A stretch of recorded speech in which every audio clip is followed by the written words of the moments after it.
वक्ता के तरह श्रोता को होना चाहिए। तो कभी कभी हमें लगता है कुछ नियम बताएं, कुछ समझाएं। कथा मनोरंजन नहीं है, कथा मनोमंथन है। एक माता जी कहीं कथा थी तो मुझसे बोली, मैं कथा जितनी देर सुनती हूं मुझे सब याद रहता है, और जैसे ही आरती होती है मैं सब भूल जाती हूं आपने क्या सुनाया, मुझे एक भी बात याद नहीं रहती। महाराज जी क्यों? मैंने कहा भाई घड़ा ऑलरेडी भरा हुआ होगा ना, तो पानी डालोगे तो छलकेगा। मैंने कहा आपने ऑलरेडी अपने अंदर इतना कुछ भर रखा है, समाज का, संसार का, विषयों का, वासनाओं का। मैंने कहा आप अभी मेरे सामने डिनाई करोगे, मना करोगे कि नहीं कुछ भी नहीं है। मैंने कहा लेकिन ये वास्तविकता है, इतना कुछ मन में भरा हुआ है, इसलिए वक्ता कितना भी नवीन देता है आता ही नहीं चित्त में। क्यों? क्योंकि ऑलरेडी फिल्ड अप है।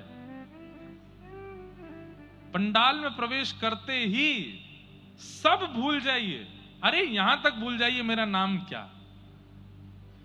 और बिल्कुल शून्य होकर के, बिल्कुल अपने चित्त के घड़े को खाली करके जब आप बैठोगे, एक एक बात, एक एक शब्द उस चित्त को सजा देगा, और फिर जीवन देखिए कैसा परिवर्तित होता है।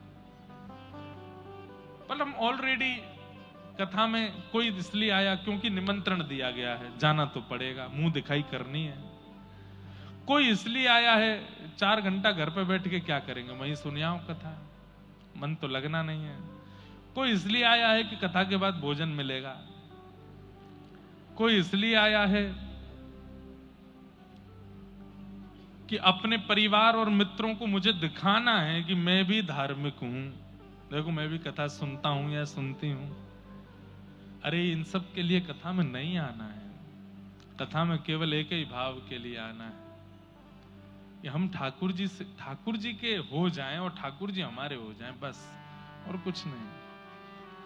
इसके लिए हमें कथा में आना है। येन केन प्रकारेण तस्मात् केनाप्युपायेन मनः कृष्णे निमेषयेत्, ठाकुर जी में मन लगे, इसलिए आना है। तो कथा होत वहां श्रोता सो में, कबीरदास जी कह रहे हैं।